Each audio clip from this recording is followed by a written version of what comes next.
नमस्कार दोस्तों, स्वागत है आपका इंफॉर्मेशन सेंटर पर। आज मैं आपको बताती हूँ आग लगने पर कार्यवाही एवं विभिन्न प्रकार के आग बुझाने के लिए महत्वपूर्ण निर्देश।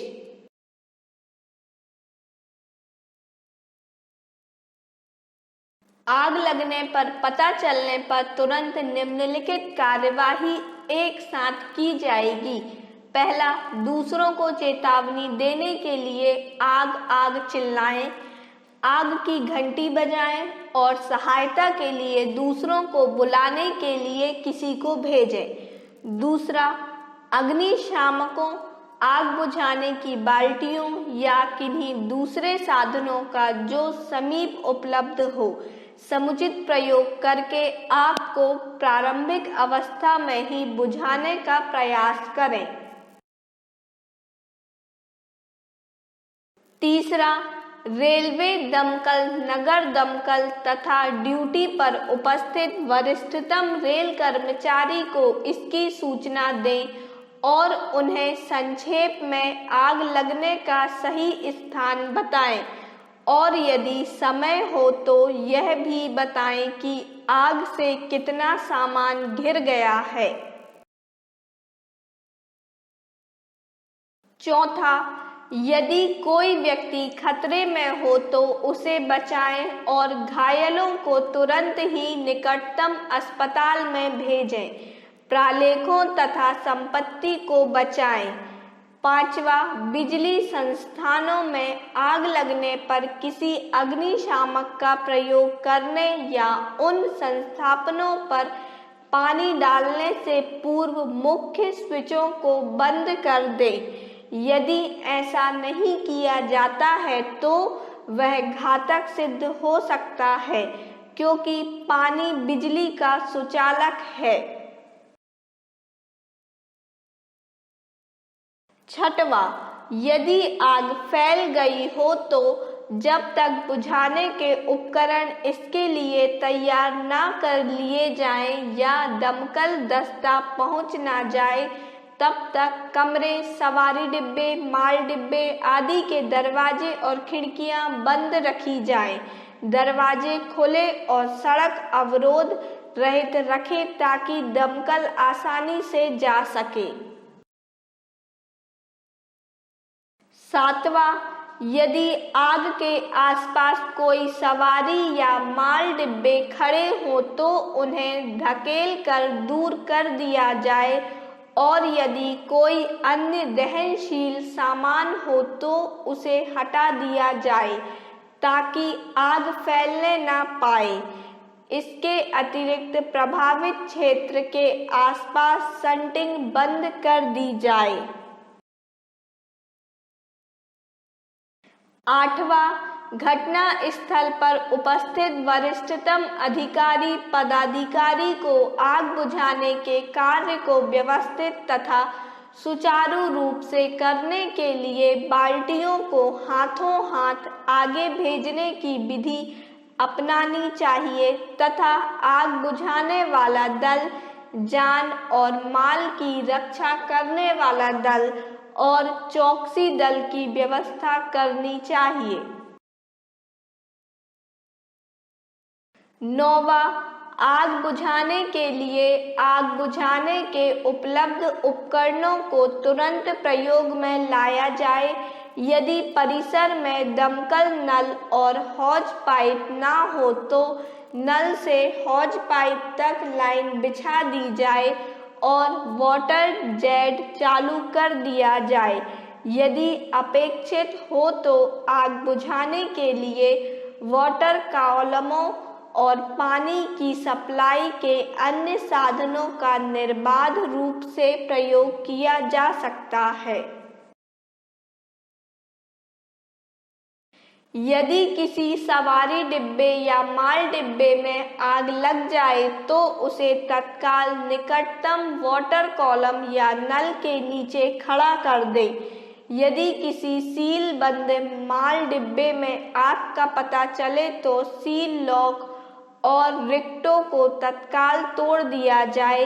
यदि ताला बंद माल गोदाम तथा पार्सल गोदाम में आग लगी हो तो ताले को खोलकर तोड़ दिया जाए और बुझाने के लिए कार्यवाही की जाए।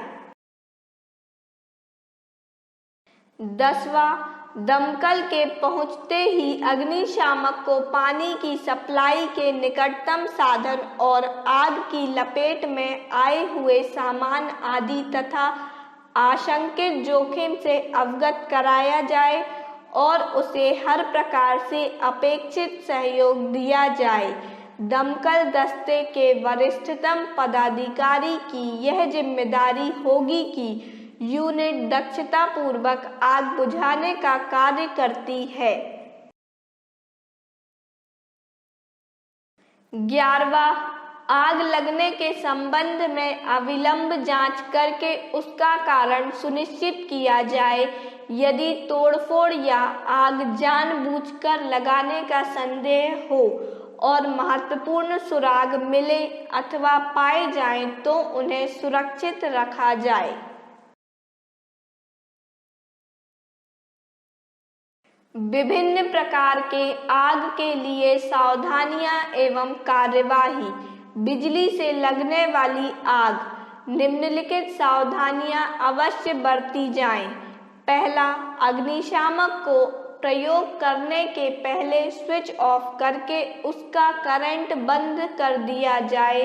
यदि ऐसा नहीं किया जाता तो पानी का प्रयोग घातक हो सकता है, क्योंकि पानी बिजली का सुचालक है। यदि चलती गाड़ी में डायनेमो और बैटरियों से युक्त यान कोच में आग लग जाए तो गार्ड डायनेमो बेल्ट और बैटरी फ्यूज लिंक को अवश्य हटा दे और अगले स्टेशन को जहां गाड़ी बिजली कर्मचारी उपलब्ध हों, खराबी दूर करने के लिए तार दें।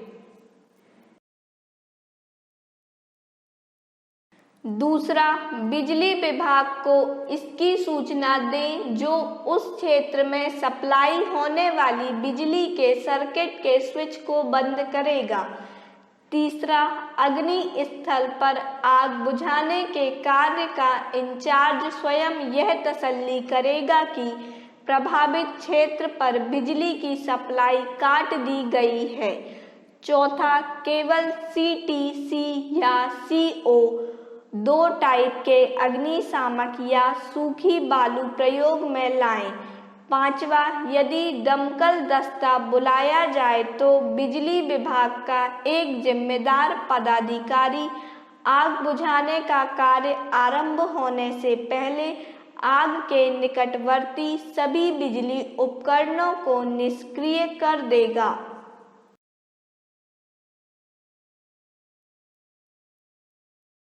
गाड़ियों में आग लगने पर की जाने वाली कार्यवाही। पहला, यदि गाड़ी के किसी विद्युत उपकरण में आग लग जाए तो गार्ड को मेन स्विच ऑफ कर देना चाहिए और डिब्बे के कैंट कपलरों को काटकर उसे शेष गाड़ी से पृथक कर देना चाहिए। उसे आग बुझाने के सभी उपाय करने चाहिए और घटना की रिपोर्ट निकटतम स्टेशन मास्टर को करनी चाहिए।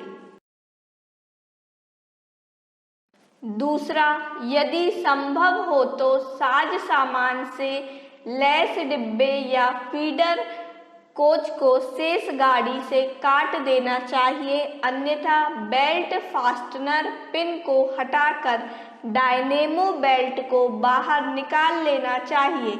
डिब्बे को तब तक पुनः गाड़ी में नहीं जोड़ा जाएगा जब तक उसे काट कर इलेक्ट्रीशियन द्वारा उसकी जांच ना कर ली जाए। तीसरा, यदि किसी स्टेशन यार्ड में खड़े हुए कोच में आग लग जाए तो उस स्टेशन मास्टर को उस डिब्बे का मेन स्विच ऑफ कर देना चाहिए और आग बुझाने के लिए कार्यवाही करनी चाहिए। चौथा, गाड़ी के प्रभावित डिब्बे कोच के पीछे के भाग को अवश्य काट दें और सामने के भाग को सुरक्षित दूरी तक आगे ले जाएं। 5वां, अग्निशामकों सूखी बालू या मिट्टी की सहायता से आग बुझाने के लिए भरसक प्रयत्न किए जाने चाहिए। 6वां, यदि पास में ही पानी उपलब्ध हो तो ड्राइवर गार्ड से परामर्श करके सामने के भाग को प्रभावित डिब्बे के साथ पानी के निकट आगे ले जा सकता है। 7वां, यदि इंजन को नजदीक लाया जा सकता हो तो इंजेक्टर से स्टीम और पानी का प्रयोग किया जा सकता है, लेकिन पेट्रोल, तेल या लुब्रिकेट में लगी आग को बुझाने के लिए ऐसा नहीं किया जाना चाहिए। 8वां, यदि यात्रियों को वहन कर रहे किसी वाहन में आग लग जाए तो सबसे पहले यात्रियों की सुरक्षा पर ध्यान दिया जाना चाहिए और यदि उस वाहन में डाक ले जाई जा रही हो तो उसे बचाने के लिए भरसक प्रयास किए जाने चाहिए। विद्युत उपस्कर में लगी आग।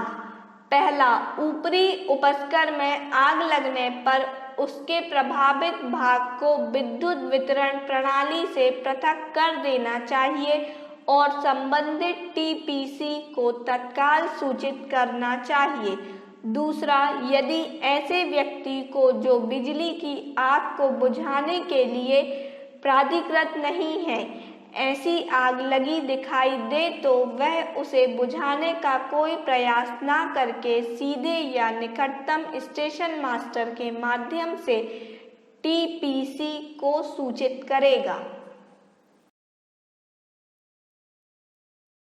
ईएमयू या विद्युत इंजनों में आग लगना।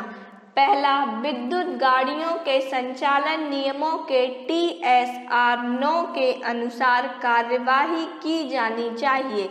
दूसरा, यदि दमकल दस्ता बुलाया जाता है तो उन्हें तब तक कार्य प्रारंभ करने की अनुमति नहीं दी जानी चाहिए जब तक आग के पास के सभी विद्युत उपकरण बिजली विभाग के किसी जिम्मेदार अधिकारी द्वारा निष्क्रिय न कर दिए जाएं। आग बुझाने के लिए पानी का प्रयोग नहीं किया जाना चाहिए। नोट: बिजली की आग को बुझाने के लिए केवल CTC और कार्बन डाइऑक्साइड टाइप के अग्निशामकों या खुली सूखी बालू का प्रयोग किया जाना चाहिए।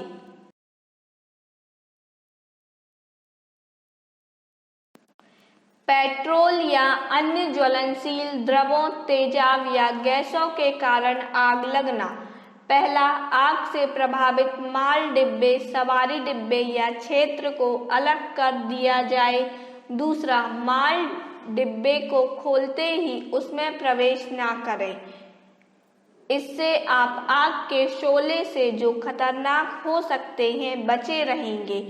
तीसरा, झाग वाले अग्निशामक और बालू का प्रयोग करें, न कि जल या सोडा एसिड टाइप के अग्निशामकों का। चौथा, आग के समीप खुली बत्ती न ले जाएं। पांचवा, निकटतम रेलवे या सिविल दमकल केंद्रों को यह बताते हुए सूचित करें कि आग पेट्रोल या किन्हीं अन्य ज्वलनशील द्रव्य पदार्थों या गैसों या तेजाब से उत्पन्न हुई। पटाखों, डेटोनेटर या बारूद से उत्पन्न हुई आग। पहला, निकटतम रेलवे या सिविल दमकल केंद्र यह बताते हुए सूचित करें कि आग पटाखों, डेटोनेटर या बारूद से लगी है। दूसरा, आग से प्रभावित माल डिब्बे, सवारी डिब्बे या क्षेत्र को अलग कर दिया जाए। तीसरा, प्रभावित क्षेत्र पर डोरा डालें क्योंकि वहां हमेशा विस्फोट का भय रहता है। चौथा, पानी का प्रयोग न करें। सदा बालू शुष्क रासायनिक अग्निशामक का प्रयोग करें। 5वां, अग्निशामक अधिकारी के दक्ष परामर्श के अधीन कार्य करें।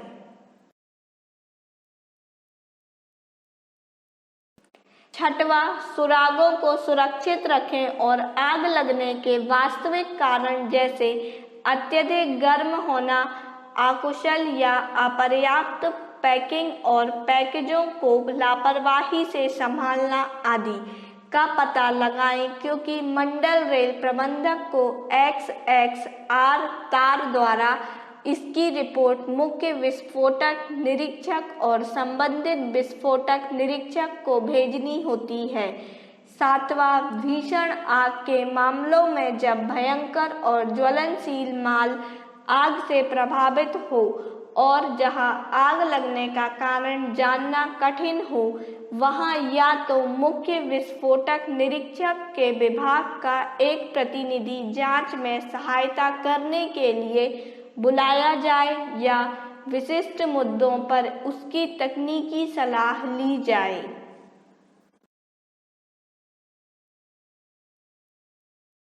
हमारे इस वीडियो को एंड तक देखने के लिए आपका बहुत बहुत धन्यवाद। आपको हमारा ये वीडियो कैसा लगा हमें कमेंट बॉक्स पर कमेंट कर जरूर बताएं, और जो इस चैनल पर नए हैं वह हमारे चैनल इन्फॉर्मेशन सेंटर को सब्सक्राइब कर लें। आप हमारे वीडियो को लाइक एंड शेयर जरूर करें। धन्यवाद।